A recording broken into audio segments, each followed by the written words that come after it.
René Guénon, le symbolisme de la croix. Chapitre 4. Des directions de l'espace. Certains écrivains occidentaux, à prétention plus ou moins initiatique, ont voulu donner à la croix une signification exclusivement astronomique, disant qu'elle est un symbole de la jonction cruciale que forme l'écliptique avec l'équateur, et aussi une image des équinoxes lorsque le Soleil, dans sa course annuelle, couvre successivement ces deux points. À vrai dire, si elle est cela, c'est que, comme nous l'indiquions plus haut, les phénomènes astronomiques peuvent eux-mêmes, à un point de vue plus élevé, être considérés comme des symboles, et qu'on peut y retrouver à ce titre, aussi bien que partout ailleurs, cette figuration de l'homme universel à laquelle nous faisions allusion dans le précédent chapitre. Mais si ces phénomènes sont des symboles, il est évident qu'ils ne sont pas la chose symbolisée, et que le fait de les prendre pour celle-ci constitue un renversement des rapports normaux entre les différents ordres de réalité. Lorsque nous trouvons la figure de la croix dans les phénomènes astronomiques ou autres, elle a exactement la même valeur symbolique que celle que nous pouvons tracer nous-mêmes. Cela prouve seulement que le véritable symbolisme, loin d'être inventé artificiellement par l'homme, se trouve dans la nature même, ou pour mieux dire, que la nature tout entière n'est qu'un symbole des réalités transcendantes. Mais en rétablissant ainsi l'interprétation correcte de ce dont il s'agit, les deux phrases que nous venons de citer contiennent l'une et l'autre une erreur. En effet, d'une part, l'écliptique et l'équateur ne forment pas la croix, car ces deux plans ne se coupent pas à un angle droit. D'autre part, les deux points équinoxiaux sont évidemment joints par une seule ligne droite, de sorte que ici la croix apparaît moins encore. Ce qu'il faut considérer en réalité, c'est d'une part le plan de l'équateur et l'axe qui, joignant les pôles, est perpendiculaire à ce plan. Ce sont d'autre part les deux lignes joignant respectivement les deux points solsticiaux et les deux points équinoxiaux. Nous avons ainsi ce qu'on peut appeler, dans le premier cas, la croix verticale et dans le second, la croix horizontale. L'ensemble de ces deux croix, qui ont le même centre, forme la croix à 3 dimensions, dont les branches sont orientées suivant les 6 directions de l'espace. Celles-ci correspondent aux 6 points cardinaux qui, avec le centre lui-même, forment le septénaire. Nous avons eu l'occasion de signaler ailleurs l'importance attribuée par les doctrines orientales à ces 7 régions de l'espace, ainsi que leur correspondance avec certaines périodes cycliques. Nous croyons utile de reproduire ici un texte que nous avons cité alors et qui montre que la même chose se trouve aussi dans les traditions occidentales. Nous citons. Clément d'Alexandrie dit que de Dieu, cœur de l'univers, partent les étendues indéfinies qui se dirigent l'une en haut, l'autre en bas, celle-ci à droite, celle-là à gauche, l'une en avant et l'autre en arrière. Celle-ci à droite, celle-là à gauche, l'une en avant et l'autre en arrière, dirigeant son regard vers ces 6 étendues comme vers un nombre toujours égal. Il achève le monde. Il est le commencement et la fin, l'alpha et l'oméga. En lui s'achèvent les 6 phases du temps, et c'est de lui qu'elles reçoivent leur extension indéfinie. C'est là le secret du nombre 7. Ce symbolisme est aussi celui de la Kabbala hébraïque, qui parle du Saint Palais, ou palais intérieur, comme situé au centre des 6 directions de l'espace. Les 3 lettres du nom divin Jéhovah, par leur sextuple permutation, suivant ces 6 directions, indiquent l'immanence de Dieu au sein du monde, c'est-à-dire la manifestation du Logos au centre de toute chose, dont, dans le point primordial, dont les étendues indéfinies ne sont que l'expansion ou le développement. Il forma du tout nu, vide, quelque chose, et fit de ce qui n'était pas ce qu'il est. Il tailla de grandes colonnes de l'éther insaisissable. Il réfléchit, et la parole produisit tout objet et toute chose par son nom un. extrait de la Kabbale juive. Ce point primordial d'où est proférée la parole divine ne se développe pas seulement dans l'espace comme nous venons de le dire, mais aussi dans le temps. Il est le centre du monde, sous tous les rapports, c'est-à-dire qu'il est à la fois au centre des espaces et au centre des temps.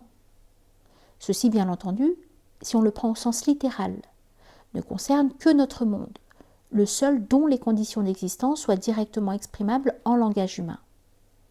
Ce n'est que le monde sensible qui est soumis à l'espace et au temps. Mais comme il s'agit en réalité du centre de tous les mondes, on peut passer à l'ordre suprasensible, en effectuant une transposition analogique dans laquelle l'espace et le temps ne gardent plus qu'une signification purement symbolique. Nous avons vu qu'il est question chez Clément d'Alexandrie de 6 phases du temps, correspondant respectivement aux 6 directions de l'espace. Ce sont, comme nous l'avons dit, 6 périodes cycliques, subdivision d'une autre période plus générale et parfois représentée comme 6 millénaires. Le Zohar, de même que le Talmud, partage en effet la durée du monde en période millénaire. Nous citons: le monde subsistera pendant 6000 ans auxquels font allusion les 6 premiers mots de la Genèse.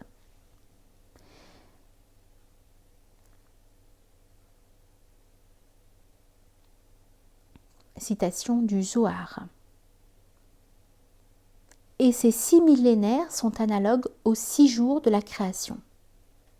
Le 7e millénaire, comme le 7e jour et le Shabbat, c'est-à-dire la phase de retour au principe, qui correspond naturellement au centre, considéré comme 7e région de l'espace. Il y a là une sorte de chronologie symbolique, qui ne doit évidemment pas être prise à la lettre, pas plus que celle que l'on rencontre dans d'autres traditions. Joseph remarque que 6000 ans forment 10 grandes années. La grande année étant de 6 siècles.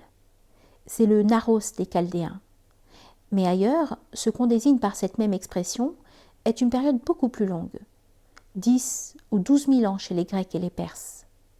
Cela d'ailleurs n'importe pas ici, où il ne s'agit nullement de calculer la durée réelle de notre monde, ce qui exigerait une étude approfondie de la théorie hindoue des Manvantaras. Comme ce n'est pas là ce que nous nous proposons présentement, il suffit de prendre ces divisions avec leur valeur symbolique. Nous dirons donc seulement qu'il peut s'agir de 6 phases indéfinies, donc de durée indéterminée, plus une 7e qui correspond à l'achèvement de toutes choses et à leur rétablissement dans l'état premier. Revenons à la doctrine cosmogonique de la Kabbalah, telle qu'elle est exposée dans le Sefer Yetzira. Nous citons: il s'agit, dit M. Vuillot, du développement à partir de la pensée jusqu'à la modification du son, la voix, de l'impénétrable au compréhensible. On observera que nous sommes en présence d'un exposé symbolique du mystère qui a pour objet la genèse universelle et qui se relie au mystère de l'unité. En d'autres passages, c'est celui du point qui se développe par des lignes en tous sens et qui ne devient compréhensible que par le palais intérieur. C'est celui de l'insaisissable éther, avir, où se produit la concentration, d'où émane la lumière, Aor. Nous citons. Fin de citation, pardon. Le point est effectivement le symbole de l'unité. Il est le principe de l'étendue, qui n'existe que par son rayonnement. Le vide antérieur n'étant que pure virtualité.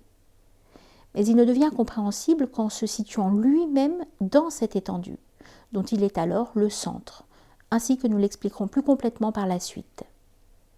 L'émanation de la lumière, qui donne sa réalité à l'étendue, faisant du vide quelque chose de ce qui n'était pas ce qui est une expansion qui succède à la concentration. Ce sont là les 2 phases d'aspiration et d'expiration dont il est si souvent question dans la doctrine hindoue, et dont la seconde correspond à la production du monde manifesté. Et il y a lieu de noter l'analogie qui existe aussi à cet égard avec le mouvement du cœur et la circulation du sang dans l'être vivant. Mais poursuivons. La lumière jaillit du mystère de l'éther. Le point caché fut manifesté, c'est-à-dire la lettre Yod. Cette lettre représente hiéroglyphiquement le principe, et on dit que d'elle sont formées toutes les autres lettres de l'alphabet hébraïque, formation qui, suivant le Sefer Yetzira, symbolise celle-là même du monde manifesté. On dit aussi que le point primordial incompréhensible, qui est l'un non manifesté, en forme 3 qui représentent le commencement, le milieu et la fin, et que ces 3 points réunis constituent la lettre Yod, qui est ainsi l'un manifesté, ou plus exactement affirmé en tant que principe de la manifestation universelle, ou pour parler le langage théologique, Dieu se faisant centre du monde par son Verbe. Quand ce Yod a été produit, dit le Sefer Yetzira, ce qui resta de ce mystère ou de l'éther caché fut lumière. Et en effet, si l'on enlève le Yod du mot Avir, il reste Aor. Monsieur Vuillot cite sur ce sujet le commentaire de Moïse de Léon. Après avoir rappelé que le Saint, béni soit-il, inconnaissable, ne peut être saisi que d'après ses attributs par lesquels il a créé les mondes, commençons par l'exégèse du premier mot de la Torah. Bereshit. D'anciens auteurs nous ont appris relativement à ce mystère qu'il est caché dans le degré suprême, l'éther pur et impalpable. Ce degré est la somme totale de tous les miroirs postérieurs, c'est-à-dire extérieurs par rapport à ce degré lui-même. Il en procède par le mystère du point, qui est lui-même un degré caché et émanant du mystère de l'éther pur et mystérieux. Le premier degré, absolument occulte, c'est-à-dire non manifesté, ne peut être saisi.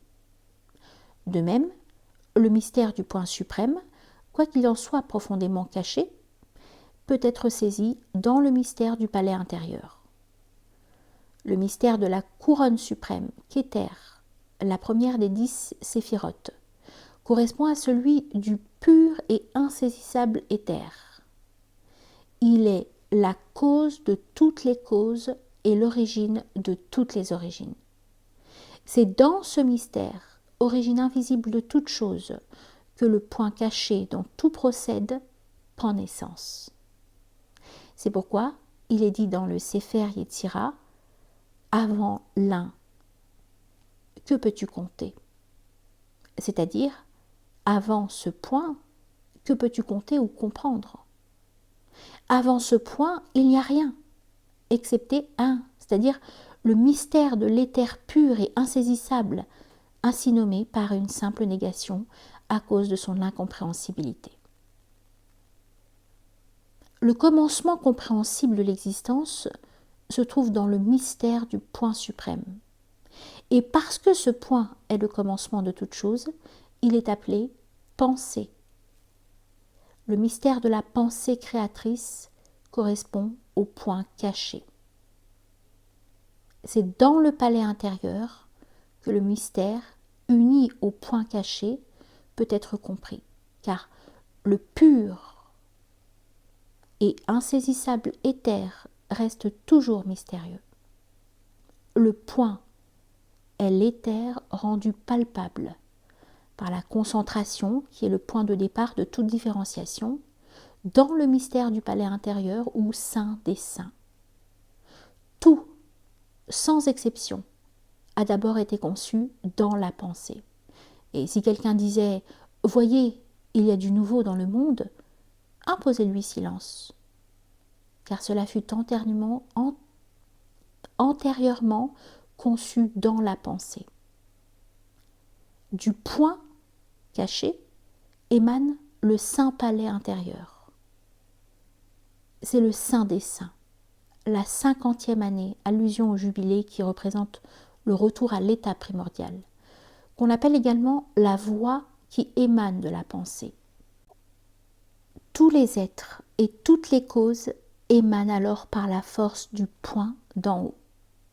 Voilà ce qui est relatif au mystère des 3 séphirotes suprêmes.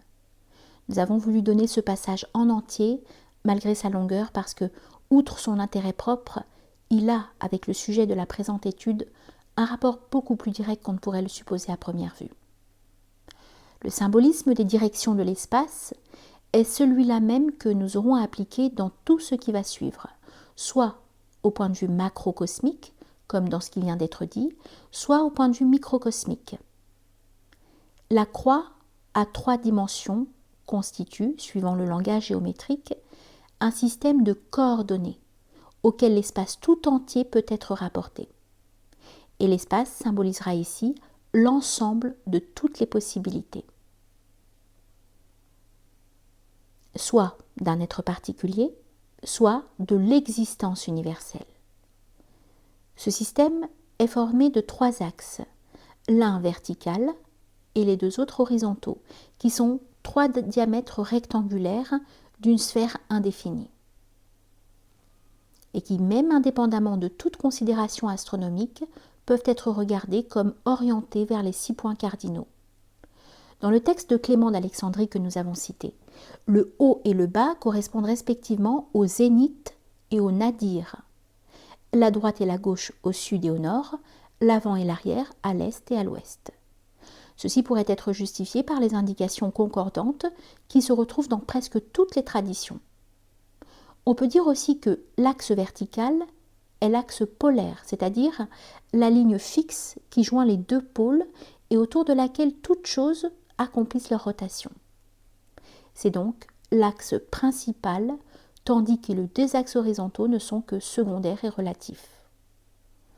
De ces 2 axes horizontaux, l'un, l'axe nord-sud, peut être appelé aussi l'axe solsticial, et l'autre, l'axe est-ouest, peut être appelé l'axe équinoxial, ce qui nous ramène au point de vue astronomique, en vertu d'une certaine correspondance des points cardinaux avec les phases du cycle annuel, correspondance dont l'exposé complet nous entraînerait loin et n'importe d'ailleurs pas ici, mais trouvera sans doute mieux sa place dans une autre étude.